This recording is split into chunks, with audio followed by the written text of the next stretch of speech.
Class 8 का chapter 2 physical science का शुरू कर रहे हैं। ठीक है, देखो यहाँ पदार्थ की प्रकृति, तो अपना बुक से मिला लेना एक बार टॉपिक को। लेकिन बुक में सारा टॉपिक जो दिया हुआ उसके जैसा हम नहीं कर रहे हैं, हम अपने तरफ से समझाते हैं, तुम लोग को पता है। तो हम जैसे यहाँ पर लिखे हैं कॉपी में, उसको तुमको उतार लेना होगा और इस वीडियो के आधार पर थोड़ा समझ लेना पड़ेगा। फिर बाद में जब बोलेंगे उसके अनुसार से बुक से तुम निकाल करके देखोगे।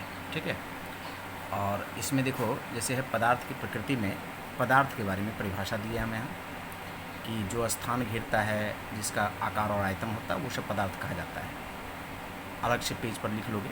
ठीक है, पदार्थ के गुण जो है ये एक्चुअली तुम देखोगे इसमें मूल रूप से गुण का मतलब क्या हुआ। गुण से तात्पर्य होता है कि हम कैसे किसी को पहचानते हैं, यही उसका गुण हो गया है। पदार्थ के गुण से तात्पर्य है कि पदार्थ को हम कैसे पहचानेंगे। जैसे कि अगर मान लो हम बोलते हैं कि नमक, तो नमक को हम लोग कैसे पहचानते हैं कि उसका रंग देखते हैं, साथ में वो नमकीन होता है ये देखते हैं।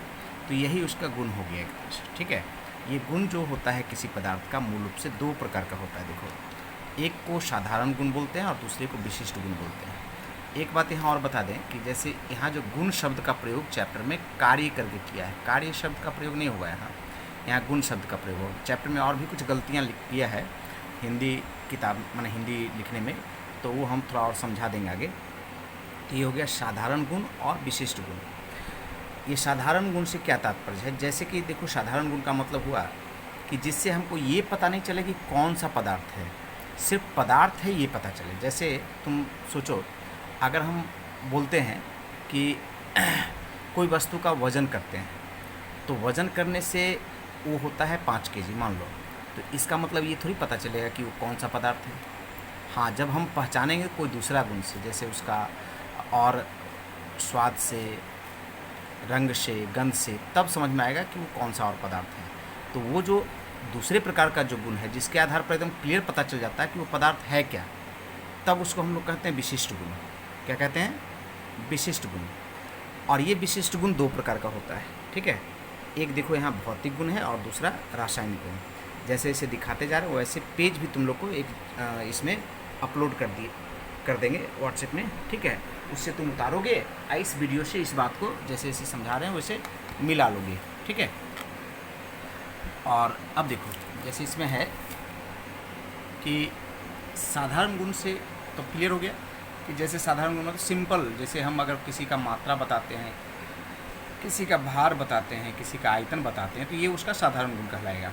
और विशिष्ट गुण में बहुत तरह का आता है, जैसे कि हम अवस्था बताएंगे अगर उसकी अवस्था, उसका रंग, उसका गंध, ये सब जो बोलेंगे, या घुलनशीलता, उसका किस तापमान पर उसका माने, ये सब जो होता है ये उसका भौतिक गुण कहलाएगा। और रासायनिक गुण समझने के लिए, रासायनिक गुण से तात्पर्य होता है कि जैसे वो कोई दूसरे पदार्थ से प्रतिक्रिया करता है, तो वो गुण जो होता है वो भीतरी गुण एक तरह से है। रासायनिक गुण जो होता है एक भीतरी गुण होता है। उस भीतरी गुण को हम फिर एक एक करके बाद में समझाएंगे, अभी तुम देख लो। और ये जो पदार्थ के गुण है, इसमें भौतिक गुण, ये भौतिक गुण में एक जो सबसे ज़्यादा समझने का है, मैंने समझने का नहीं मतलब यहाँ जो सिलेबस में दिया हुआ है वो आसान भी है, समझ जाओगे, वो है पदार्थ की अवस्था। ये पदार्थ की अवस्था हालांकि किताब में 3 तरह से बांटा हुआ, तुम पहला पेज में देखोगे तो तुमको लगेगा वो गलत है, उस तरह से नहीं बांटा जाता है। वो एक्चुअली तुमको हुआ क्या है कि वेस्ट बंगाल में हिंदी में लिखने में थोड़ा गड़बड़ी कर देता है, तो उसको समझ में नहीं आता कि कठोर क्या होता है और ठोस क्या होता है। वहाँ पर एक शब्द लिख दिया कठोर, फिर लिख दिया तरल, फिर लिख दिया गैसीय पदार्थ, तो उस तरह से नहीं बांटा जाता। हम जैसे बांट रहे हैं उसको देखोगे बढ़िया से, और इसी तरह से तुम पालन करोगे एकदम बढ़िया से स्ट्रिक्टली। क्या? पदार्थ की अवस्था में पहले 2 बांटोगे, जैसे ठोस है और तरल। ठोस का मतलब है कि जो बह नहीं सकता है, जो प्रवाहित नहीं हो सकता, उसको ठोस कहते हैं।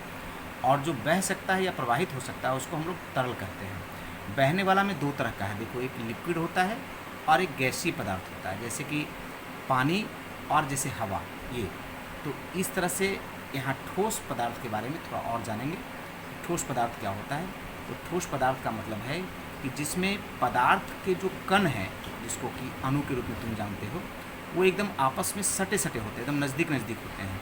ठीक है, और उसमें माने जो ठोस होता है वो बहता नहीं है, प्रवाहित नहीं होता है। ये ठोस का, जैसे तुम ठोस में उदाहरण लोगे लोहा का, सोना का, ये सब, बर्फ़ भी ठोस होता है, ये सब ठोस होता है। ठोस में विशेषता माने ये क्यों आता है इसका कि ये बहता नहीं है, क्योंकि इसके जो कण होते हैं ना वो आपस में काफ़ी नज़दीक में रहते हैं। यही बात यहाँ पर हम लिख दिए हैं सब, ठीक है। इसको जो कण के बीच की जो दूरी होती है, माने अणुओं के बीच की जो दूरी होती है, उसको अंतर आणविक दूरी कहते हैं। क्या कहते हैं? और ये काफ़ी कम होता है, मतलब आपस में सटा सटा होता है। और इसमें अंतर आणविक आकर्षण बल जो है, माने अणुओं के बीच जो खिंचाव लगता है वो बहुत ज़्यादा लगता है। तो इसमें दो बातें समझना है। ठोस के अंदर में जो अणु है वो अणु आपस में सटा सटा होता है, अर्थात दूरी कम होता है। उसी को कहते हैं अंतर आणविक दूरी। अंतर आणविक दूरी मतलब अणुओं के बीच की दूरी, ठीक है ना। और अंतर आणविक आकर्षण मतलब अणुओं के बीच का आकर्षण, वो बहुत ज़्यादा लगता है। इसीलिए ये क्या है, ठोस होता है और इसको तुम बहा नहीं सकते, मतलब प्रवाहित नहीं कर सकते, ठीक है। और लेकिन इसको जब गर्म करोगे तो गलेगा, जिसको पिघलना कहते हैं। जैसे कि बर्फ़ भी पिघलता है, देखे हो। इतना ही नहीं, लोहा को भी बहुत ज़्यादा जब गर्म करेंगे तो पिघलेगा। तो ये कितना तापमान पर पिघलेगा, इसका एक लिस्ट तुम्हारे बुक में पेज नंबर 55 में दिया हुआ है, जिसमें कि नीचे में एकदम देखोगे एक पेज में लिस्ट दिया हुआ, जिसमें बाएं तरफ लिखा हुआ गलनांक। वो गलनांक लिखा हुआ कि कितना तापमान पर, जैसे बर्फ़ कितना तापमान पर पिघलता है और कोई पदार्थ कितना तापमान पर पिघलता है, ये दिया हुआ है। तो आज हम इतना ही कर रहे हैं, क्योंकि छोटा छोटा मतलब ये यूट्यूब बना करके तुमको भेजेंगे। जूम ऐप जो मैंने हम किए हैं उसमें बहुत ज़्यादा सक्सेसफुल क्लासेज नहीं हो पा रहा है, क्योंकि उसमें बीच बीच में ब्रेक बहुत हो जा रहा है, आवाज़ नहीं सुनाई पड़ता है। और वो एक्चुअली बीच में एक आध दिन कर देंगे, जिसमें कि किसी तरह का प्रॉब्लम जो है वो आपस में पूछोगे और हमसे भी पूछोगे, लेकिन बाकी इसी से फॉलो करोगे तो ज़्यादा तुम लोग के लिए फ़ायदेमंद रहेगा, ठीक है। आज रखते हैं, फिर कल क्लास।